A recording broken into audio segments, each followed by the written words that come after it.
Bon les gars, parlons peu, mais parlons bien. Aujourd'hui, on analyse en urgence un produit trop recommandé et pourtant une catastrophe niveau composition. J'ai nommé le soin lavandou apaisant de chez Saforel. Ça va faire mal. Et dites-vous que tout ce que je vais dire sur ce produit, c'est quasiment la même chose sur tous leurs produits, y compris ceux pour les enfants. D'ailleurs, leur marketing et la description de ce soin lavandou apaisant m'a doucement fait rire. On peut lire « Saforel sélectionne rigoureusement des extraits de racines de bardane qui sont récoltés en France pour garantir des bienfaits optimaux. » Ça vend du rêve, hein? Et les autres ingrédients, on les sélectionne rigoureusement aussi? Voici donc la listing qui...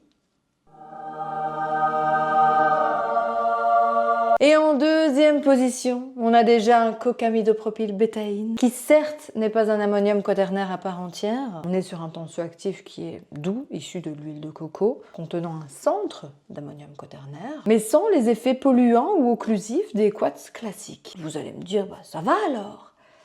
Il est généralement bien toléré par la peau, mais dans beaucoup de cas, par exemple, moi, s'il est fort dosé, je réagis personnellement, il peut irriter et provoquer des réactions allergie. Non pas à la molécule elle-même, mais aux résidus issus du processus de fabrication. Parce que sa fabrication implique tout de même une réaction chimique avec des actifs issus de la pétrochimie, donc pas totalement verte malgré son origine partielle végétale.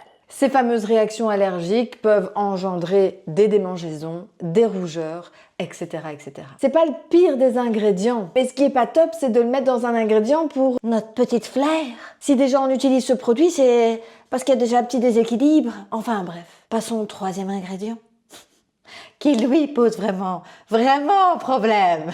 Quoique, le quatrième est encore pire. Troisième ingrédient, le cocamide DEA. Lui est d'origine végétale, mais chimiquement transformé, donc il finit synthétique. C'est ce qui va permettre de mousser, d'ajouter le crémeux, mais ils sont irritants, ils peuvent provoquer des démangeaisons et ils sont très préoccupants pour l'environnement, en raison de sa toxicité pour certains organismes aquatiques et de sa potentielle bioaccumulation. Pourquoi sont-ils controversés?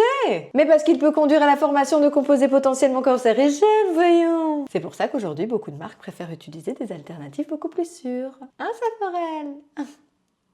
Ou pas? En cinquième ingrédient, pas en quatrième, je me suis trompée, en cinquième, on a notre petit PEG, le 6-caprylique caprique glycéride, dérivé du pétrole, irritant, considéré comme toxique car en agissant comme multiplicateur de pénétration, il favorise la perméabilité de la peau et permet la pénétration de substances nocives. Le PEG, vous le savez maintenant, est un composé étoxylé, issu d'une fabrication par un processus appelé étoxylation, qui consiste à faire réagir une molécule avec un gaz qui s'appelle l'oxyde d'éthylène, qui est hautement toxique, irritant, polluant et cancérigène.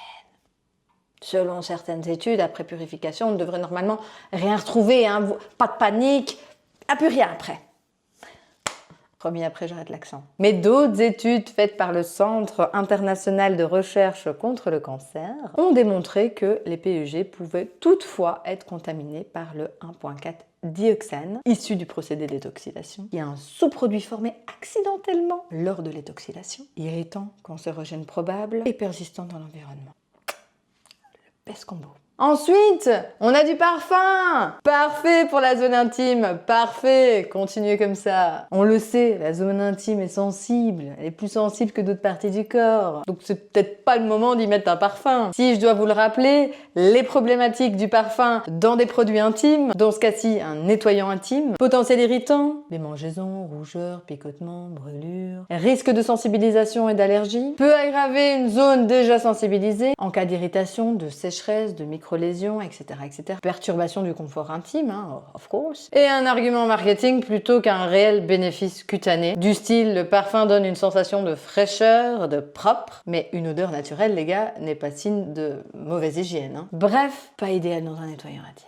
Ensuite, on a notre cher copain, le propylène glycol. Je le rappelle, issu du pétrole, irritant, le plus irritant des glycols même. Peut causer des irritations cutanées, des rougeurs et des allergies. Il peut même, bon peut-être pas là, quoique j'ai jamais entendu, créer de l'eczéma de contact. On a ensuite du polysorbate 20, composé étoxylé aussi. Un clap.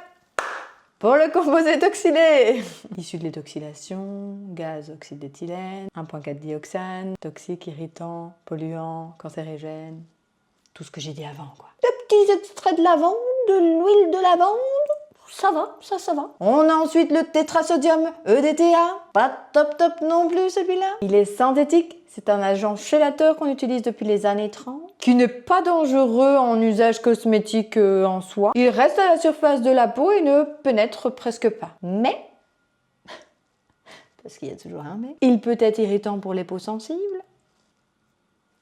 C'est sensible. Il peut également provoquer de l'eczéma. Bon, là, j'imagine que non, mais comme ça, vous savez pour cet ingrédient-là. Mais surtout, c'est son impact environnemental qui pose problème. Il est désastreux. Il n'est pas biodégradable et extrêmement nocif pour la nature. Les stations d'épuration ne le retiennent pas et donc le laissent filer dans nos rivières. Les filtres à charbon de notre eau potable ne sont pas plus efficaces pour l'arrêter. On ingère donc des complexes EDTA fer. Le problème est finalement qu'il transporte avec lui des métaux lourds dont on ne connaît pas la destination finale.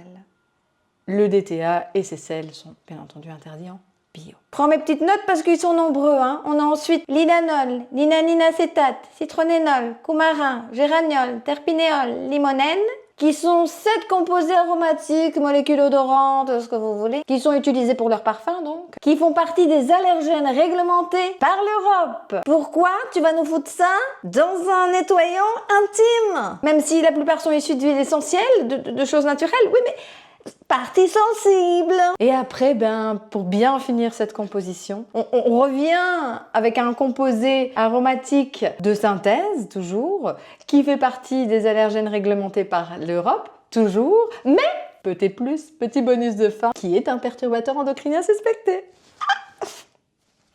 Il est également étudié pour son potentiel de bioaccumulation, c'est la capacité à s'accumuler dans les organismes, et pour sa persistance dans l'environnement.